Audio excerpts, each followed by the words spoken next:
हाय दोस्तों, आपका स्वागत है हमारे यूट्यूब चैनल पर। यह LRTF मतलब लॉन्गेस्ट रिमेनिंग टाइम फर्स्ट का सेकंड क्वेश्चन है। तो चलिए इस क्वेश्चन को सॉल्व करते हैं।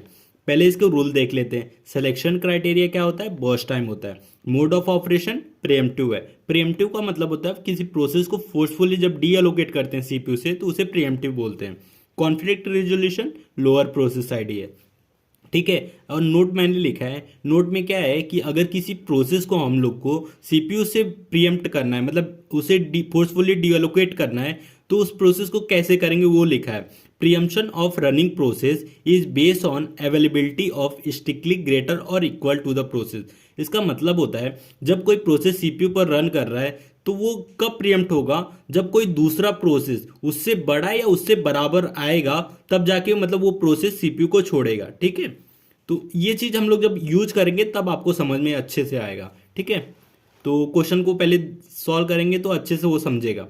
तो ये क्वेश्चन हमारा जो process ID, arrival time, burst time दिया हुआ है और completion time, turn around time, waiting time find out करना है और कुछ कैलकुलेट करना है। देख लीजिए, average turn around time, average waiting time भी कैलकुलेट करना है। ठीक है। If scheduling overhead, scheduling overhead क्या होता है? जब कोई प्रोसेस मतलब रेडी क्यू से रनिंग क्यू में जब लेकर आते हैं तो जो टाइम लगता है उसे हम लोग शेड्यूलिंग ओवरहेड कहते हैं। ठीक है। जिसको हम लोग डिनोट कर रहे हैं डेल्टा, और इसकी वैल्यू क्या है? 1 है। ठीक है। यहाँ कोई इनपुट आउटपुट डिवाइसेस नहीं है। तो ठीक है, क्वेश्चन को सॉल्व करते हैं हम लोग अपने गैंट चार्ट से। तो पहले हम लोग रेडी क्यू बना लेते हैं। ठीक है। ये हमारा रेडी क्यू है। ठीक है। और ये हमारा सीपीयू। एट टाइम जीरो, जब टाइम जीरो है तो देख सकते हैं कोई भी प्रोसेस आया हुआ नहीं है। तो ठीक है, कब आया है? एट टाइम 1 पे। तो ठीक है, एट टाइम 1 पे P2 प्रोसेस आया है जिसका बर्स्ट टाइम 3 यूनिट है। ठीक है। तो P2 प्रोसेस आया है। ठीक है। लेकिन एक सेकेंड, शेड्यूलिंग ओवरहेड भी दिया हुआ है जिसका वैल्यू 1 है। तो शेड्यूलिंग ओवरहेड का मतलब क्या होता है? रेडी क्यू से सीपीयू में जब लाएंगे कोई प्रोसेस को तो जो टाइम लगता है उसको शेड्यूलिंग ओवरहेड कहते हैं। तो मतलब ये P2 नहीं रहेगा, ये डेल्टा रहेगा। ठीक है। डेल्टा वैल्यू जो कि 1 यूनिट रन करेगा।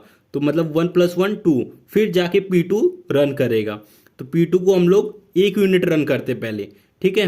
एट टाइम 2 मतलब 1 यूनिट रन किए तो इसका बर्स्ट टाइम 2 हो गया और P2 3। एट टाइम 3 पे आप देख सकते हैं P1 भी प्रोसेस आ गया है रेडी क्यू में।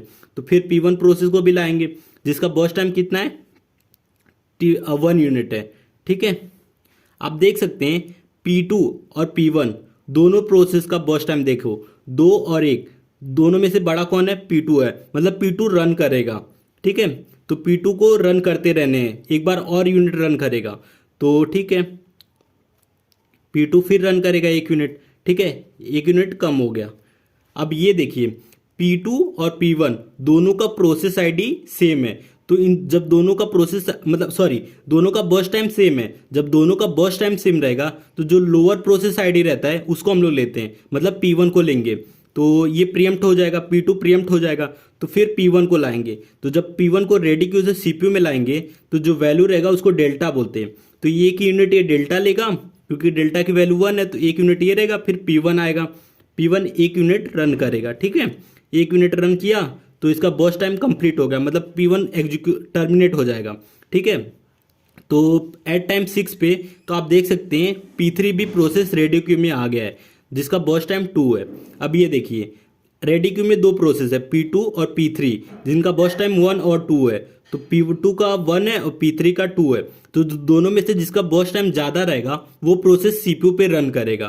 तो मतलब हम लोग P3 को रन कराएंगे। तो जब P3 को रेडी क्यू से सीपीयू में लाएंगे तो पहले डेल्टा वैल्यू रहेगा 7 यूनिट, क्योंकि जो उसको शेड्यूलिंग ओवरहेड कहते हैं। जब रेडी क्यू से सीपीयू में किसी प्रोसेस को लाते हैं तो उससे शेड्यूलिंग ओवरहेड कहते हैं। शेड्यूलिंग ओवरहेड मतलब डेल्टा।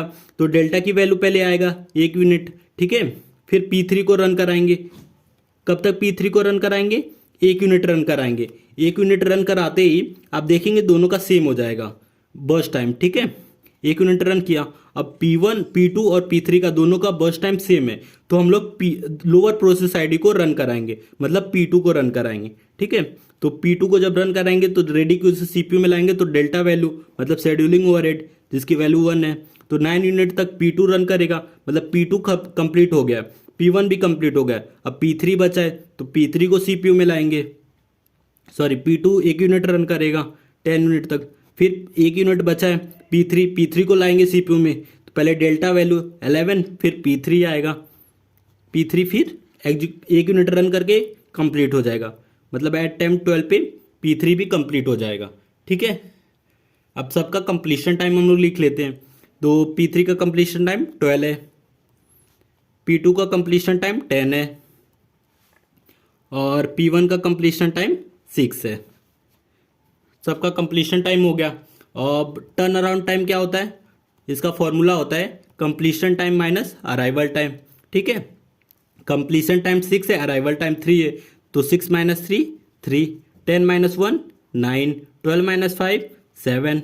ठीक है, वेटिंग टाइम का फॉर्मूला क्या होता है, waiting time is equal to turn around time minus burst time plus input output burst time. यहाँ इनपुट आउटपुट बर्स्ट टाइम दिया नहीं है, तो इसका फॉर्मूला क्या हो जाएगा, waiting time is equal to turn around time minus burst time. ठीक है, ये हमारा वेटिंग टाइम का न्यू फॉर्मूला हो गया। तो waiting time is equal to turn around time minus burst time, तो 3 माइनस 1 2, 9 माइनस 3 6, 7 माइनस 2 5। ठीक है, अब हम लोग टर्न अराउंड टाइम भी कैलकुलेट कर लिया, वेटिंग टाइम भी कैलकुलेट कर लिया, तो अब हमें क्या कैलकुलेट करना है, average turn around time, average waiting time. ठीक है, हम लोग ये भी फाइंड आउट कर लेते हैं। Average turn around time is equal to 3 plus 9 plus 7 divide by 3।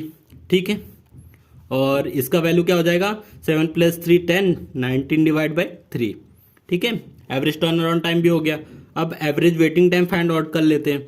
Average waiting time is equal to 2 plus 6 plus 5 divide by 3।